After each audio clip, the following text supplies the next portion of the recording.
What's up, everyone? It's Fuzzy. Welcome back to yet another MLB recap, and I cannot believe I get to say this again. Mike Trout and Judge went yard again in the same game, and Trout's home run was literal history. Staying with history, Mason Miller is trying to go for almost 31 innings in a row without allowing a run, and also, breaking news, the Padres might have a brand new owner. We had a web gem that wasn't actually a web gem. Luis Ariz, he's tipping his cap like, great catch, but again, it wasn't a catch, and then Luis's team didn't have his back. They didn't challenge. Look at his teammates' reactions. Also, later in that game, things got heated. A Giants reliever by the name of Eric Miller, he's a big boy, 6'5", 270. He was telling everyone on the Reds, F you, pointing at people, F you. Tempers also flared in the Jays and Brewers game. Vladimir Guerrero Jr., he was not happy with a Brewers reliever. The Rockies might finally be getting a mega ace. I'm talking about a guy who's a true flame-throwing madman who can turn in sub-3 ERAs year after year with a bunch of strikeouts. And Connor Griffin, this was not his best moment, but also this might be his first home run. It was crushed. We're about to watch it fly or watch him fly around the bases if it stays in. If you're new here, I recap the game of baseball every single day. I don't miss a single game, so if that sounds fun, join the movement of growing baseball, hit that subscribe button. Dang it, no, we have some breaking tragic news. Garret Anderson, no, we just lost Garret Anderson. He was one of my favorite players to watch growing up because whenever the Indians at the time would play the Angels, we would usually go. I'm from Vegas, my grandpa's from Cleveland, but he would find the closest games that we could watch, and we would always go to Angels games, and Garret, along with Vladdy Senior, I mean, these guys were some of my heroes growing up. I mean, I'm not joking. I literally traded Garret Anderson to my team every time I would hop on 2K6, the one with Derek Jeter on the cover. Garret had over 2,500 base hits. He's the all-time Angels RBI leader. He almost had 850 extra base hits. He had 13 RBIs in that 0-2 World Series run. He won the 0-3 Home Run Derby. He had a 10 RBI game, one of the rare handful of guys to have a 10 RBI game. He did that against the Yankees in 2007. Just a special offensive player. I'm gonna miss him. Dang, man. Sorry to start off today's recap with some sad news, so let's kind of turn it up. We're looking for the first no-hitter since 2004. We had 3 individual no-nos in 2024, and we had 1 combined, so 0 no-hitters since that point. Parker Messick, he's disgusting. He's gonna try and get the first one. We had back-to-back Ks in the first. He has some of the best chase rates in MLB, and he keeps the ball on the ground really well. So Cleveland, they have a chance at a no-no, and Jose, he is jumping on heaters. This is gonna be a fun game for me as a Guardians fan, but also not, because the end of this game literally took years off my life. Wait for it. Kwani and George Valera added a few more for Parker, but sorry, fellas, we're gonna just show Messick's sick stuff. I'm going to replay those first 2 strikeouts, then the 7 more after that. He loves to challenge hitters with the fastball in the zone because if he gets it past bats, that means it's going to set up the wicked changeup. Jose, he's helping out again, this time on defense. A snow cone catch over there in the netting. Samuel Basallo, he snapped another bat. That's his second bat snapped over his knees in the last few days. Bye-bye, JJ. That is Parker's 9th strikeout. Then he got Mayo on a 1-hopper. That means 8 no-hit innings are in the books. He's hyped up, and I was hyped up. I was literally recording the TV on my phone, and my soul left my body seeing Juan Brito shaded up the middle because I was like, no. It should have been a can of corn 1 out if he was just playing second base without the analytics saying he shouldn't be playing second base. Leody Taveras, he ruins it, and it would have been ruined anyways because Blaze Alexander had a single right after that. So in comes Cade Smith, and I was fully crashing out because the bases are now loaded to Gunnar Henderson. He lifted it, which terrified me. I thought, oh my God, that's a home run. It's just a sac fly. I said the same thing about this next swing. Pete Alonso, I said, he did it. He just ruined my day. Thankfully, it stayed in. It banged off the wall for an RBI double, so both of those runs are going to go to Parker Messick. I hate that for him. 2 are on for Samuel, and now I'm fully crashing out. But I shouldn't have, because I thought it was getting through. Juan Brito, he couldn't save the no-no, but he did save the game. Book it. That is Cleveland's 11th W. Parker Messick now has a 1 ERA. Joey Cantillo has a 2.6 with a 30% strikeout rate. The big rig, Gavin Williams, has a 2.3 ERA with a 33% strikeout rate. Tanner Bybee is now a 4-starter. So because we just talked about the Orioles, let's talk about their most recent trade with the Dodgers. So the Dodgers are picking up Chase McDermott, who once upon a time was one of the top prospects for the Orioles. I think at one point he was the #1 prospect. Okay, I lied. He was was the 4th ranked prospect for the Orioles heading into 2025, not number 1. He was behind Basayo, Mayo, and Enrique Bradfield Jr. Not too long ago, Chase had a mid-3 ERA with a 13 strikeouts per 9. If you do the math, that's 144 strikeouts and 100 innings, and that was 2 years after having a 14 strikeouts per 9 in 2022, so he genuinely has nasty stuff for a starting pitcher, a 60-grade fastball, but he literally has no idea where pitches are going. He had an almost 6 walks per 9 in 113 games coming up in the Orioles system. Here's the thing, though. He's going to the Dodgers. So the Dodgers picked up Blake Trinan, who had an almost 6 ERA in 2017. The A's said, we have to move on. We can't fix this guy. The Dodgers swooped in, and they dropped it back down to 2.7 walks per 9 over his next 150 innings. Michael Kopech, he had a 4.9, let's just say 5 walks per 9 with the White Sox. He got traded. That immediately dropped to a 3.8. Still not great, but a whole lot better. Alex Vesia, one of the biggest reasons why the Marlins traded him back in 2020 is because they couldn't get his command in check. It's taken some time, but his walks per 9 dropped in 3 consecutive seasons and went from 5 to 4 to 3. So the Dodgers have a very solid track record of fixing guys. Chase McDermott, he's 27 years old. He's actually throwing harder than ever, and he's prepping to be maybe a reliever. So to me, this is an amazingly smart trade. The Orioles, they get a 6'4", 20-year-old starting pitcher by the name of Axel Perez. I tried my best to find some highlights. Forgive me, it's not the best quality, but he's got a bunch of strikeouts just like Chase. He has the exact same issue, though. He walks everyone and their mother. So this is a project for project. Honestly, I really like it. And again, we're talking about the Dodgers. They're pretty good at fixing command issues. I know the Rays are pretty good at that as well. They did that with Tyler Glasnow. But even in Glasnow's first year with the Dodgers, he lowered his walks per 9 again after kind of fixing it with the Rays. So again, I'm going to say it one more time. Really smart move by the Dodgers. I like this trade. Before we show the benches clearing in Cincinnati and Trout versus Judgy again, we got to see if the Padres can win their 8th consecutive game. The Mariners, they're trying to avoid being swept for a second time this year, so they got swept by the Rangers a few days ago. Tatis is the best in baseball at this play, just running and sprinting in and then sliding on one leg. He's just so much fun to watch out there. That's why he's a 2-time platinum glover. Luis Campusano, he might be arriving. He's always had an above average bat, but he sucked, and I mean sucked to the second power at blocking as a catcher, but now he's excelling at blocking to begin 2026. Hopefully he can maintain that. So it's 1-0 on another RBI for Campy, and oh boy, Jake went off Castillo. Naylor couldn't hang on. It was kind of a weird catch attempt in my opinion, and Naylor, he couldn't glove this one fully either. Now, he did get the out, but there should already be 3 outs. Instead, a second run scores, and now it's a 4-run inning. Nando! I had a feeling that it was going to be with 2 strikes before I even saw it, and it was. I love his 2-strike swing. I wish that he would do it more often. Walker Buehler looked like Walker Butane. He looked like 2021 Walker.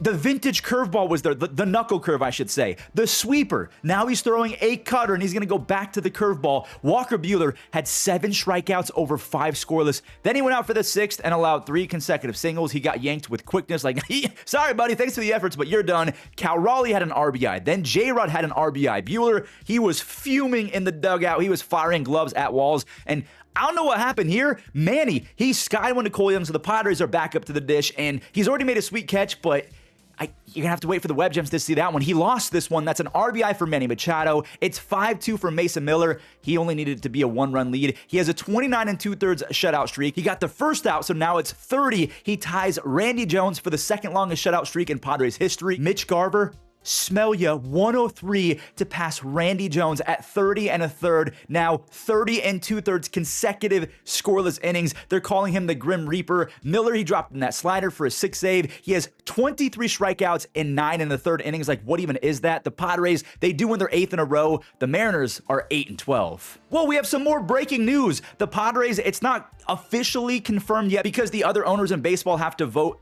in approval. I think a 75% rating is what is required, but there is a brand new owner, technically a $3.9 billion sale that was previously set by Steve Cohen in 2020 of purchasing the Mets for $2.4 billion. That was the most in MLB history. So the owner of the Chelsea football team, for all of my fellow Americans, soccer, let me look up his name. Jose Feliciano. Again, he is the owner of Chelsea, which I feel like is a very prominent football team or soccer team, right? He and his wife are buying it for almost $4 billion, and I'm hoping that because he's the founder of a private equity firm that has $90 billion in assets, I'm hoping that translates to a lot of spending and allowing AJ Preller to be the madman that he is. Again, they still need 75% approval, but with this, the end of the Peter Seidler era is probably here, and that makes me so sad because I loved Peter Seidler. He was a gem of a human, and I still miss him a lot. We've made it. The bench clearing game is coming right up. Willy Adames, he was involved in some of the drama later. Here he is with a single, and it means nothing now because he got absolutely hosed. The Giants were trying to spark some magic, then they got thrown out. Endeavors, he swung through 99. He is missing everything lately. Landon Roop, he was missing bats. He's turning into a beast right before our very own eyes. He just struck out Elly De La Cruz for his first of 6 punchies. Chase Burns, he throws a 91-mile-per-hour slider. That was like the average fastball velocity 3 or 4 decades ago, and now we got guys throwing 91-mile-per-hour sliders. When he's on, I mean, it's hard to even make contact. Back to Landon Roop. Look at this, that holy paint with the sinker against Sal Stewart. Gino, he's about to get on, so Spencer Steer is coming up. He was barking at the Giants the game before, so this kind of started the brouhaha and the whole going back and forth between the Reds and the Giants. He got nailed by a pitch. And again, here's the flashback. Spencer Steer called time, and Brubaker was like, what are we doing? Why are we granting? I was about to throw. Brubaker then responded by using every second of the pitch clock and just taking his sweet time. Steer, he yelled out, throw the effing ball, basically while swinging, and then he singled, and then there was more chirping as he hit the ball. My favorite part about the hit by pitch is that he laughed it off. He literally chuckled it off like, man, it didn't really hurt. Landon then got the next 2 out, so there's nothing after the first 5 innings. Steer, he's now striking out. He swung through a Roop slider. Now Cabrian's down. Cabrian is 3 for 47 and 0 for his last 24. He is the only everyday player left in baseball without an RBI. Chase Burns, he went 6 shutout, and his catcher Higgins, he bailed him out with his ABS challenge, and now Higgins is getting the first base hit for the Reds. Yeah, Landon, he had 5 no-no. TJ Friedel has also been pretty useless in the box, but there he is putting his body to use. He got hit by a pitch. And is that Mike Napoli at first base? He's looking lean. He used to be just like a brute force back in the day. He's looking skinny now. Roop, he unleashed that devastating curveball. That is disgusting. And what a double play. A rise to Willie, and then Willie with that cannon got Elly of all people. Roop and Burns both go 6 scoreless. Now Elly, he's botching easy plays. He is a weird defender because he makes the hardest plays, but then he makes easy plays look like the hardest plays. It makes no sense, and he's just gonna botch the easy play every so often. Devers, he struck out again, but because of that error, it should be 3 outs. Matt Chapman, he's very grateful for the extra out. A rocket double broke the tie. Jung-Hoo Lee, he's about to chip in another run. It's 2-0. Jung-Hoo Lee is batting .435 with 4 extra base hits his last 6 games. Ramos, he's getting a pinch opportunity. He destroys this guy, but he got walked. They were just afraid of him. And Casey Schmidt, he had an RBI flare to shallow center. The Giants got all 3 runs with 2 outs, so technically that Elly error kind of lost in the game. TJ Friedel, he's about to rob Luis, and Luis is very impressed. He's tipping his helmet like, yeah. But here's the thing, TJ didn't even catch it. San Francisco didn't challenge it. Look at the dugout reactions. Ramos is like, what are we doing?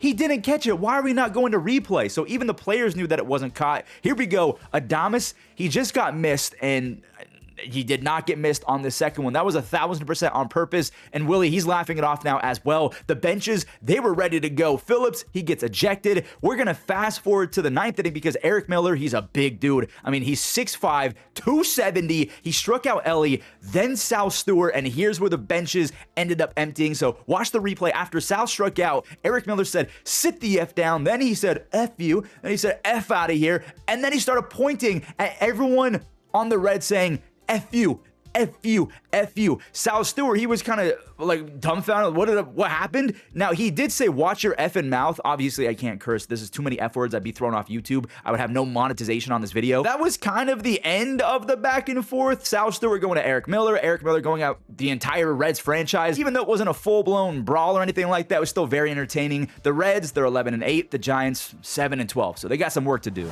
Mike Trout versus Aaron Judge, round 3. Let's freaking get it. And we have a little revenge game for this guy right here, the former Yankee Oswald Peraza. He's now in the cleanup spot for the Angels, and I can see why. A 2-run home run off of Max Fried. That is Oswald's 4th home run. He also has 3 stolen bases, just casually on pace for 32 home runs and 24 stolen bases. It's probably not going to happen, but he does have sky-high raw talent, and dating back to 4 or 5 years ago, I said I liked his talent more than Volpe. I was maybe I'm onto something. I don't know. Judge, he's laughing at that 30 home run pace. He has 8 home runs now. Aaron Judge is on pace for 68 home runs. That would break his AL record that he set a few years ago. Stanton, he just hit a baseball to Monument Park. That's not me being dramatic. He actually went to Monument Park. He now has 455 home runs. I want to see 500 so bad. Peraza, I told you, a revenge series. He went 3 for 3. This was his second RBI extra base hit. Vaughn Grissom, you guys remember when he broke out for the Braves years ago? At a kid, that's a hard knock up the middle. Josh Lowe, this is the anti-Vaughn Grissom base hit because his bat literally exploded and it softly landed in 2 more RBIs. This Angels team can be really good if these kind of has-beens remember who they are, like a Josh Lowe, a Vaughn Grissom, and Oswald Peraza. Ben Rice, dude, against a lefty. Hey, Booney, maybe we should play Ben Rice every single day, no matter what, even if there's a lefty. Just an idea. He's got 4 home runs and 14 RBIs and 16 runs scored because he has so many walks. Trout. Bellinger, all he could do was just turn and wave and look at this ball fly out of the stadium, and then love the camera work. They panned to Judge, who was grinning. Mike Trout just made some history. This is the first time an opposing hitter had a home run in 4 consecutive games in Yankee Stadium. Trout's up to 7 home runs and an OPS over 1,000. He's also top 5% in exit velocities, barrels, chase rates, walk percentages. The bat speed's way up. His sprint speed is top 10%. We are seeing vintage MVP Trout. And man, this game got ugly in a hurry. Joe Adele's going the other way for a short porch special that is a grand slam. The Halos, they get back to 500. They're 10-10.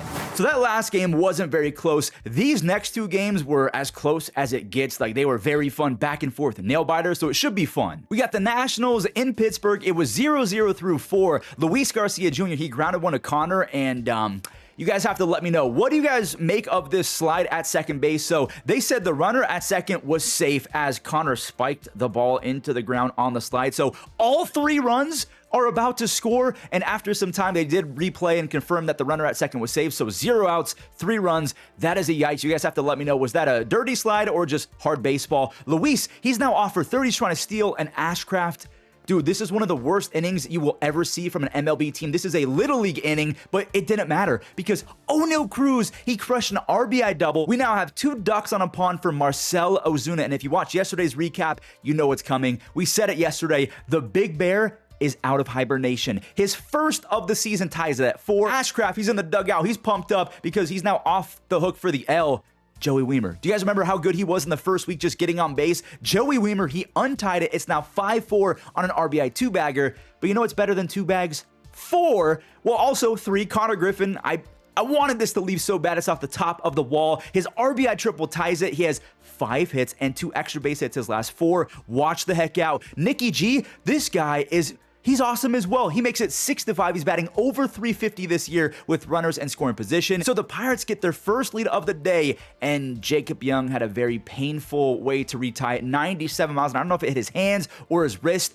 I mean, what an ugly game for the Pirates. Yohan Ramirez literally threw this game away. They did get a clutch double play to keep it there. So the Pirates, they're down by 1 in the 9th. Brandon Lau is finally getting a pinch of opportunity. They didn't do this a few days ago. Nazim Nunez, he's slick, but it's off his glove. Lau ties it. It is 7-7. We get some free baseball. Dennis Santana, he was awesome last year. Hasn't looked as good to start 2026. And James Wood took full advantage. James Wood, he won it. He put the Nationals back on top as Orlando Balta, I think that's how you say it. He got his first ever career save. The Nationals, they're 9-10. The Pirates are 11-8.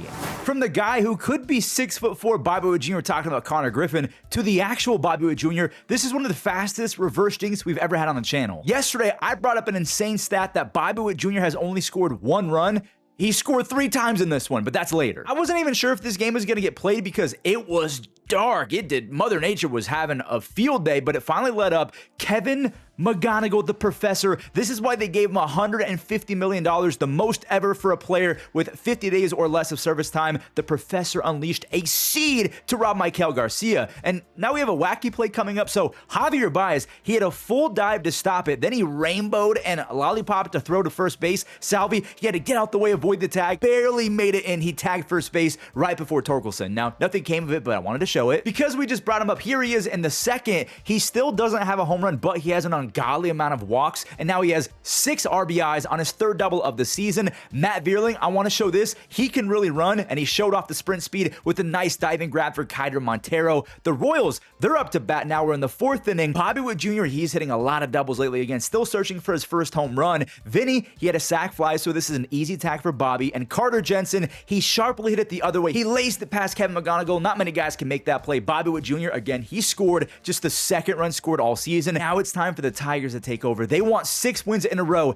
Dingler, he had a rocket double. Dylan Dingler has been a monster this year. Riley Green, he had a single, and now they're sending Dylan, which is a terrible idea because Jack Caglione, he tossed a seed. Matt Vierling, he had a dazzling play on defense, and now he's driving in runs, so it's 2-1. We have even more in the 5th inning. Gleyber Torres, he's about to rope an RBI extra base hit, so that's an RBI double. Jahmai Jones, we saw a lot of this last year. He rakes lefties, and the sun is out. Rays of sunshines are beaming down, and he knocks in Gleyber Torres. I need you guys to go look at, I'm going to show you guys. Dylan Dingler, this is his 4th home run, and I need you to look at his baseball savant. He is vaporizing baseballs, just elite raw power. He also won a Gold Glove last year, so Dylan Dingler, by the end of this year, could be a top 3 catcher in baseball. He's that good. It's 6-1 Tigers. Well, 6-2. That was a nice sliding grab out there for Riley Green. But Bobby, he's home easy on the sac fly. Caglione, remember, he saved a run. Now he's driving in a run, just like Matt Vierling. The game is now 6-3, so things are getting a little bit intense. There's no home plate umpire. Where's the umpire? This was the 2nd time in the game that the home plate umpire had to sprint to the dugout. Maybe he had a tummy issue or something like that. But there was another long delay after they already had some rain delays. Michael Garcia, after they finally got an umpire, he dropped in an RBI the other way. Bobby Witt Jr., he's about to have an excuse me swing, a swinging bunt. I mean, whatever works. That's his 3rd base hit, an RBI at 6-5. And Salvi with shades of Adrian Beltre. Also, Salvi's done this a few times. A 3-run home run on 1 knee. That was awesome. It was 6-1. Now they're up by 2, and we have another rain delay. After that, the professor, he's back to it. This is a double for Kevin. Wait, no, I lied. 3 bases for Kevin McGonigal. This kid is insane. Scary Carey says, thank you very much, Kevin, for getting to 3rd base, because now I get a free sac fly. So it's back to a 1-run game. Dingler, he wants his 3rd extra base hit. Isbell, he got on his horse. Isbell made the play as Jack had to leap over him. Momentum is now swinging back to the Royals. Vinny, he's bat flipping, and he really enjoyed this one. His 1st of the season. Now here's the thing. The Rally Caps, they came out and they worked. Gleyber had a single. Kevin had a 3-1 count, and that's a walk. Obviously, ABS, thank you for ABS, because that would have been a strike. 2 are on. The Rally Caps are working. Carey, maybe they're not working. Carey had a strikeout. He chased. So it's up to Dingler. All right, well, I thought the Rally Caps were going to work. Riley Green is what they're calling him. The runners were on the move. Riley Green with the Rally Caps hugged the line. Kevin McGonigal is on the move, so both are scoring. It is 9-9. And now Colt Keith, they're going to have to test Jack Caglione again. Riley's flying.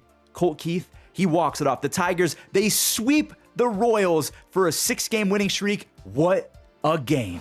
We've had a couple of marathon games in this recap. Let's go find a much quicker game. Brandon Sproat, he made his debut for the Brewers. Remember, he was so good, they felt like, okay, we can give up Freddie Peralta for this guy. This was a small ball game. There were so many bunts, I think 4 or 5 to be exact. That's a sack bunt for Tyler Heineman. Now it's time for the Brewers to get one across on a sacrifice out. Rengifo, he went to Davis Schneider, and Bryce Terang, he was burning it down the line. That's as close as it gets, but he's safe. It's 1-1 for Sproat, who was awesome. He almost went 7 innings on 75 pitches. He had 6 strikeouts, only 1 walk. That is a quality start. That was awesome. Here's the inning. The small ball chaos, the MLB The Show toxic squad. Garrett Mitchell worked a walk. He is fast, so it's not fun to have him on base. Greg Jones, he's also pretty quick. He laid down a bunt, but that's a nice play by Heineman. David Hamilton, he runs with the best of them. He's not laying down a sacrifice bunt. He's getting on base. That is a bunt single.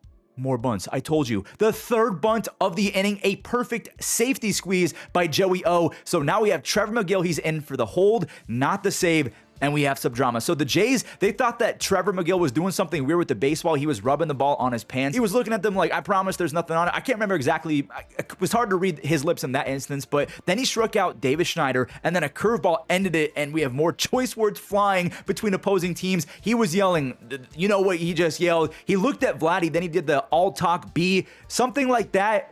For some reason, I'm having a tough time reading the full extent of Trevor McGill's words. What exactly did he say? I know Vladdy was basically saying go back to the dugout. McGill ended up kind of saying, all right, chill out, I'm going. Vladdy, whoa, he's on and around to third base. The Jays are down to their final out of the game, and Okamoto grounded out. So back-to-back 2-1 Ws for the Brewers. Angel Zerpa picks up his second save. The Brewers are 10-8. The Jays, I guess they're open 24-7 with Slurpees because they're 7-11. Okay, that's bad. Why do you guys watch me? The wind is winding in Sacramento. Oh my God. Maybe that was a big reason why there was 0 base hits for either team over the first 2 innings. That's when Ezekiel Duran, he broke that streak. And this next play, it was really messed up. No, not messed up. Mets. Like the team. Rangers right fielder Brandon Nimmo went to A's second baseman Jeff McNeil, so it's 1-0 Rangers. Still really weird to see those guys in different uniforms and playing each other. The Rangers went up by 2 on a Jake Burger sac fly. He has 16 RBIs. And at this rate, Jacob Wilson, might have 16 by next week. He has 3 straight games now with 2 RBIs. He then stole a bag just to have even more fun. Carlos Cortez, he then snatched the lead. So back-to-back RBI singles, and Carlos got caught in a pickle, so the inning's over. Josh Smith, he's resetting the score. We are knotted up at 3 apiece, and I don't know if it was yesterday or 3 days before, I was basically begging to the baseball gods to give us 2023 Josh Young. Remember the win I was talking about as well? It might be carrying this baseball out. The baseball gods help Josh Young. Let's go. Come on, baby, wake up. I need 2023 Josh Young. Rangers, oh boy, they got an immediate migraine. So the bases are loaded for the big Kurtz. It's a 3-1 count, so you got to throw a strike. Kurtz, he missed it. But did he, though? That ball got pushed in and to right field by the wind, so Langford couldn't get there to score. It's a 2-run double from the heavens. They're up 6-5. Sterner, he's in for the save, but Sterner allowed a single, then another single. That was Josh Young's third base hit, and we have more small ball. Higgy, he laid down a bunt. Sterner, he rifled a seed to Daryl Hernandez, and he just couldn't handle it, so it's 6-6. Jock and the boys, they're about to have some fun. It's now 7-6 thanks to Jock. There was an intentional walk, so now we have righty versus Ezekiel Duran, and he had a laser up the gut, so 1 score is easy. Jock, he's rumbling and stumbling. It's 9-6 on a 2-run base knock. Cal Quantrill, he gets the W. I didn't even know that he was on the Rangers. Both teams are 9-10, so they're both a half game up on the Angels. We just talked about how I've been fiending for a Josh Young comeback and for him to remember who he is. I've been basically in my head saying the same thing about the Rockies mega prospect Chase Dolander. He was the 25th ranked prospect last year because he had a 2.5 ERA with 170 strikeouts and 118 innings, like literal mythical stuff, and you're about to see it on full display, but he didn't start this game. Jordan, he's got 18 RBIs after he slapped one to left field. Joey Loperfido, more like Joey Blooperfido, it is 2-0. And Hunter, I gotta say it, I have to say it, he is so good. Man, Hunter Goodman, especially versus the Astros, he now has 7 home runs in 13 games against them. That's 5 home runs on the season. He's only 26 years old, and he's a very good blocking catcher. Now, that was after a Tyler Freeman double play that scored a run, so it's 2-2. We have more Tyler Freeman action with runners on. Now the Rockies are on top, 3-2. Freeman has a 360 on base as a Rocky in his first 120 games. I'm praying that he figures out the defense because that's what really ruined his value last year. Dolander, did he figure it out? He's very Gavin Williams-like, where it might take some time. The Rockies are going to have to deal with the dips, but Dolander had 1 base hit. He was just firing 100-mile-an-hour darts. He hit it multiple times. You can see why he was ranked in the top 25. He goes 5 1/3 shutout with 9 strikeouts,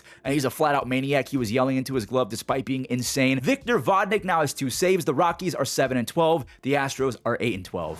This might be the first time all year that we have an ABS saving someone, literally saving someone, and then hitting a home run moments later. So Miguel Vargas, he just went yard after he saved himself from a strikeout. He literally struck out, said, no, replay that. I did not strike out. And then he went yard. Anthony Kay, he was firing 97, 98 miles an hour again. He went 3 shutout before Taylor Walls tagged him. So it's 1-1. Edgar Caro, this is his first RBI of the season. This is later in the 6th, by the way. So the White Sox, they take their lead back. And now it's tied again because Cedric Mullins, he was moving. He was motoring around. Richie Palacios, that's an RBI. And Miguel Vargas just missed the jumping grab. The White Sox, they keep taking back their lead. Everson Pereira. This is going to be very dramatic and hyperbolic, but he has a similar skill set to Junior Caminero because his baseball savant is insane. He strikes out a lot, yeah, but he tears covers off of baseballs. A very similar offensive profile in terms of like bat speeds and velocities and stuff like that. There's Junior. He's going crazy because he just tied it. Now, he's not chasing as many pitches outside the zone. He's walking a lot more in 2026, which is good for his on base, but also I want to see more home runs. That is Junior's 4th of the year. I love watching him. It feels like every single game for him is the WBC. Lucas Sims, dang, man. I mean, just flat out dang. Back-to-back bases loaded walks, and that means that Brian Baker, he can come back out for the 9th and get the W. No save. The Rays win 5-3. There we go. Another recap in the books. Before we show the web gems, I got to say happy birthday to my guy, Pesky Talk, my editor. He is a machine. I want you guys to spam happy birthday, Pesky Talk, and he's going to comment in the comment section down below, so go subscribe to him. Just spam him with subscriptions for his birthday. Thanks for all you do, man. Thank you for making these videos possible, and roll the web gems. Young, stretch, and out. Burger's hit 3 of his 5 home runs this series. Pops this one up on the infield, playable. Wind will be a factor. Austin Wynn's dancing around, and he makes the catch. Ball slicing towards the corner. Long run, Cam Smith in that corner. Stretch and the pitch to Merrill. Swinging a line drive, caught by. That ball ripped into left field. Joey Loperfido with a diving catch. Fly to right. Shallow and Almeida catch.